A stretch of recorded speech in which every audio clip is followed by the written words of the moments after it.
Okay student, welcome again. आज हम पढ़ रहे हैं रुचिरा भाग 2 कक्षा 7 का द्वितीय पाठ दुर्बुद्धि विनश्यति।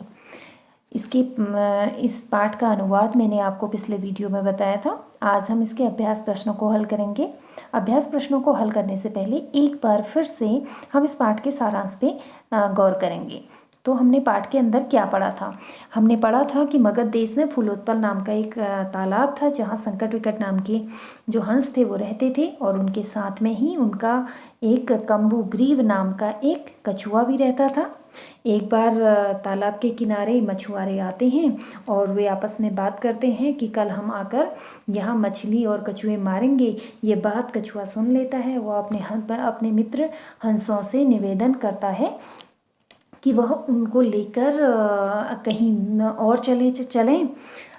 इस पर उन लोगों के बीच में वार्ता के बाद सहमति बनती है कि आकाश मार्ग से उड़ते हुए एक लकड़ी को पकड़ेंगे और उसी लकड़ी पर चोंच से खुद को टांग कर या लटका कर जो कछुआ है वह भी उनके साथ जाएगा। इस प्रकार का निश्चय करने के बाद वे आगे बढ़ते हैं, लेकिन रास्ते में जैसे ही वो उड़ रहे होते हैं तो नीचे से देखने वाले कुछ लोग उनके बारे में वार्ता करते हैं। उनकी वार्ता से खींचता हुआ जो कछुआ था वह प्रत्युत्तर देने के लिए मुंह खोलता है और वह नीचे गिर जाता है और उन लोगों के द्वारा मार दिया जाता है। इस प्रकार अपनी दुर्बुद्धि के कारण, अपनी दुष्ट बुद्धि के कारण वो कछुआ मारा गया। तो ये हमने पाठ के अंदर पढ़ा था। चलिए इसके अभ्यास प्रश्नों को देख लेते हैं। इसका पहला प्रश्न है आपका उच्चारणम कुरुत, यानी कि उच्चारण कीजिए। फुल्लोत्पलम अवलंब्य पक्त्वा कम्बुग्रीवः आवाभ्याम भक्षयिष्यामि उक्तवान् हृदं सुहृदां भवद्भ्याम उड्डीयते पृष्ठः। ये इनका उच्चारण था। अगला है आपका एक पदेन उत्तरत, एक पद में उत्तर दीजिए। कूर्मस्य किम नाम आसीत्। कूर्मस्य मतलब कछुए का, किम नाम आसीत् क्या नाम था। हमने पाठ में पढ़ा था कम्बुग्रीव, तो हम उत्तर लिख देंगे एक पद में कम्बुग्रीवः। अगला सरस तीरे के आगच्छन्। सरस तीरे मतलब सर मतलब तालाब के तीरे किनारे। तालाब के किनारे कौन आए थे? हमने पढ़ा था मछुआरे आए। मछुआरों को धीवर बोलते हैं, तो धीवराः उत्तर में हम लिख देंगे। कूर्मः केन मार्गेण अन्यत्र गन्तुम् इच्छति। कूर्मः मतलब कछुआ, केन मार्गेण किस मार्ग से, अन्यत्र कहीं और, गंतुम जाना, इच्छति चाहता था। कछुआ किस मार्ग से कहीं और जाना चाहता था? तो हमने पढ़ा था पाठ में आकाश मार्ग से, तो हम उत्तर लिख देंगे आकाश मार्गेण। अगला है लंबमानम कूर्मम दृष्ट्वा के अधावन। लंबमान मतलब लटके हुए कूर्म कछुए को देखकर कौन दौड़े। कौन दौड़े? हमने पढ़ा था पाठ में कि लोग दौड़े, और उन लोगों को बोला जाता है पौरा। पौरा उत्तर हो जाएगा।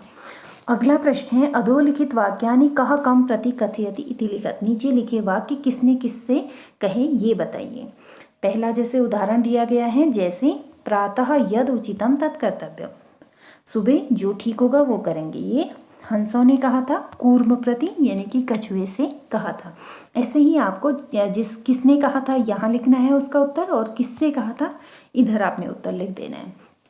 तो पहला पढ़ते हैं, अहम भवद्भ्याम सह आकाश मार्गेण गन्तुम इच्छामि। मैं आप लोगों के साथ आकाश मार्ग से जाना चाहता हूँ। ये किसने कहा था? कछुए ने कहा था। किससे कहा था? हंसों से कहा था। तो हम यहाँ लिख देंगे कूर्मः हंसौ प्रति। अगला है अत्र कः उपाय। ये अब क्या उपाय है, यहाँ क्या उपाय है, ये किसने पूछा? हंसों ने कहा। और किससे कहा? कछुए से कहा। तो हम लिख देंगे हंसौ और इधर लिख देंगे कूर्मम प्रति। अगला है अहम उत्तरम न दास्यामि। मैं उत्तर नहीं दूंगा। ये कछुए ने कहा था, और किससे कहा था? हंसों से। तो हम लिख देंगे इधर कूर्मः, इधर लिख देंगे हंसौ प्रति। अगला है यूयम भस्म खादत। यूयम मीन्स तुम सब, भस्म मतलब राख, खादत खाओ। तुम सब राख खाओ किसने बोला था? कछुए ने बोला। किससे? लोगों से बोला। तो हम लिख देंगे कूर्मः पौरा प्रति। ये हमारा सॉल्व हो जाएगा। अगला है मंजूषात क्रियापदम चित्वा वाक्यानि पूरयत। मंजूषा से क्रियापदों को चुनकर वाक्यों पूरा करो। पहला है अभिनंदति, अभिनंदन करता है। भक्षिष्यामः, खाऊंगा। इच्छामि, इच्छा करता हूँ। वदिष्यामि, बोलूँगा। उड्डीयते, उड़ते हैं।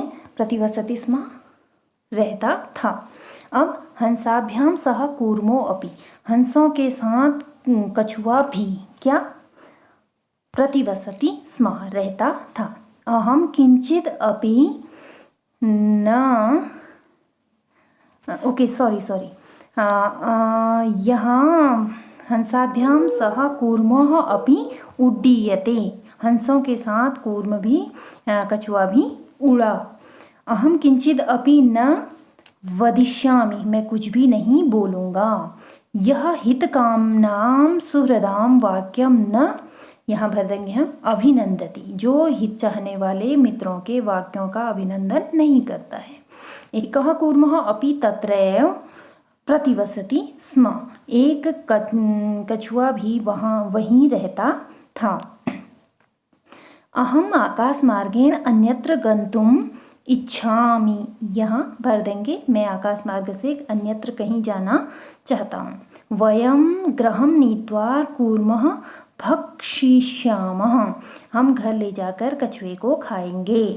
तो इस तरह से हम इन क्रियापदों से इन वाक्यों को पूर्ण कर देंगे। अगला है पूर्ण वाक्येन उत्तरत, यानी कि आपको प्रश्नों का उत्तर पूरे वाक्य में देना है। तो आप देखो क्या लिख सकते हो। पहले हम प्रश्न को समझ लेते हैं। कच्छपः कुत्र गन्तुम् इच्छति, कछुआ कहाँ जाना चाहता था? तो हमने पाठ में पढ़ा था कछुआ कहीं और जाना चाहता था। तो हम उत्तर लिख सकते हैं कच्छपः हंसाभ्याम सह आकाशमार्गेण अन्यत्र स्थाने गन्तुम् इच्छति। अगला प्रश्न है कच्छपः कम उपायं वदति, कछुआ क्या उपाय बताता है? तो कच्छपः उपायं वदति युवां काष्ठदण्डं चञ्च्वा धार्यताम्, अहं काष्ठदण्डमध्ये अवलम्ब्य युवाभ्यां पक्षबलेन सुखेन गमिष्यामि। ये आप लिख देंगे। लम्बमानं कूर्मं दृष्ट्वा पौरा किम अवदन्, लटके हुए कछुए को देखकर लोग क्या बोले? लम्बमानं कूर्मं दृष्ट्वा गोपालका अवदन् हो महद आश्चर्यं, हंसाभ्यां सह कूर्मो अपि उड्डीयते। ये इन प्रश्नों को आप अपने पाठ के अंदर जाकर स्पष्ट रूप से फिर समझ सकते हैं। कूर्मः मित्रयो वचनं विस्मृत्य किम अवदत्, कूर्म मित्रों के वचन को भूलकर क्या बोला? क्या बोला था? कूर्मः मित्रयो वचनं विस्मृत्य अवदत् यूयं भस्म खादत्। इस तरह से आप इसे पूर्ण वाक्य में लिख लेंगे। आप इन उत्तरों के लिए अपने पाठ को एक बार विजिट कर सकते हैं। घटनाक्रमानुसारम वाक्यानि लिखत, घटनाक्रम के अनुसार वाक्य लिखो। इससे पहले कि आप इसको सॉल्व करें, मैं एक बार आपको बता देती हूँ कि इसमें क्या क्या लिखा गया है। पहला है आपका कूर्मः हंसयो सहायता आकाश मार्गेण अगच्छत्, कूर्म हंस की सहायता से आकाश मार्ग से गया। दूसरा पौरा कथयन वयम पतितं कूर्मं खादिष्यामः, लोगों ने कहा कि हम गिरे हुए कछुए को खाएंगे। कूर्मः हंसौ च एकस्मिन् सरसि निवसन्ति स्म, कछुआ और हंस एक तालाब में रहते थे। केचित् धीवरा सरसतीरे आगच्छन्, कुछ मछुआरे तालाब के किनारे आए। कूर्मः अन्यत्र गन्तुम् इच्छति स्म, जो कछुआ था वो कहीं और जाना चाहता था। लम्बमानं कूर्म दृष्ट्वा पौरा धावन्, लटके हुए कछुए को देखकर लोग दौड़े। कूर्मः आकाशात् पतितः पौरै मारितश्च, कूर्म कछुआ आकाश से गिरा और लोगों के द्वारा मारा गया।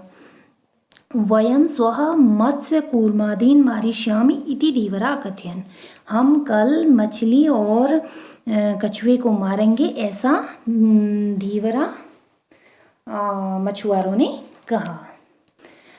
तो इनको हमने सबसे पहले क्या हुआ, उसके बाद क्या घटना हुई, इस क्रम में अरेंज करना है। तो हम देखेंगे सबसे पहले क्या हुआ। कूर्मः हंसौ च एकस्मिन् सरसे निवसन्ति स्म, ये सबसे पहले हुआ था। उसके बाद हुआ था आपका केचित् धीवरा सरस तीरे आगच्छन्। उसके बाद क्रम में हुआ था आपका वयं स्वः मत्स्य कूर्मादीन मारिष्यामि इति धीवरा अकथयन्। अगला फिर हुआ था आपका कूर्मः अन्यत्र गन्तुम् इच्छति स्म। उसके बाद हुआ था कूर्मः हंसयोः सहायता आकाशमार्गेण अगच्छत्। उसके बाद लंबमानं कूर्मं दृष्ट्वा पौरा अधावन्।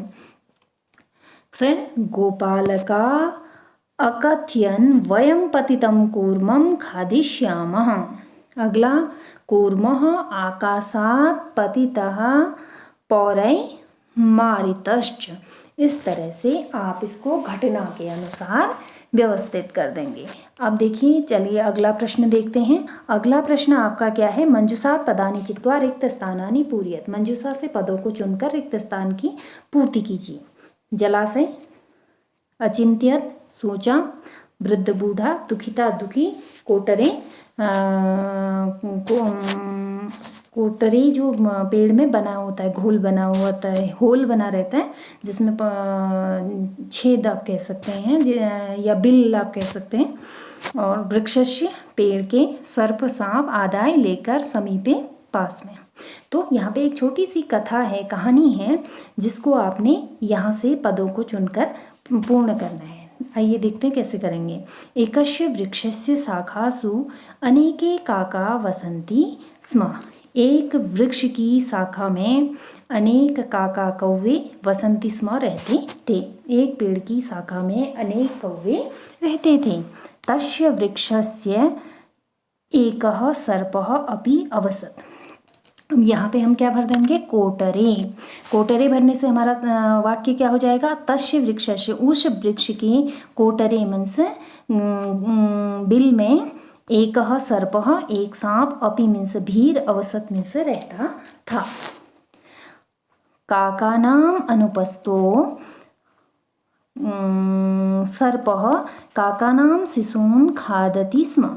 काकानाम अनुपस्थो, कौवों की अनुपस्थिति में जो सर्प था, काकानाम शिशून् खादति स्म। कौवों की अनुपस्थिति में सांप कौवों के शिशुओं को खा देता था। काका दुखिता आसन, का जो कौवे थे वो क्या थे, दुखी थे। तेषु एकः वृद्ध काकः उपायम अचिंत्यत। उनमें से एक बूढ़े कौवे ने उपाय सोचा। वृक्षस्य समीपे जलाशय आसीत्। वृक्ष के पास में जलाशय था, जलाशय जहाँ पानी होता है। तत्र एका राजकुमारी स्नातुं जलाशयम आगच्छति। तत्र मीन्स वहाँ एका राजकुमारी, एक राजकुमारी, स्नातुं नहाने के लिए, जलाशयम आगच्छति, वहाँ एक राजकुमारी नहाने के लिए जलाशय में आती थी। शिलायां स्थितं तस्य आभरणम आदाय एक काक वृक्षस्य उपरि अस्थापयत्। शिलायां स्थित मतलब पत्थर में रखे हुए, तस्य आभरणम उसके वस्त्रों को, आदाय मीन्स लेकर, एक काकः एक कौवा, वृक्षस्य ऊपरी वृक्ष के ऊपर, स्थापयत मतलब रख देता है या रखा। राजसेवका काकम अनुसृत्य, राजसेवक काकम मीन्स कौवे को, अनुसृत्य मतलब पीछे पीछे आकर, वृक्षस्य समीपम आगच्छन् पेड़ के पास आए। तत्र ते तं सर्प च अमारयन्। तत्र मीन्स वहाँ, ते मीन्स उन्होंने, तम मीन्स उस सर्प को, अमारयन मारा, वहाँ उन्होंने उस सर्प को मारा।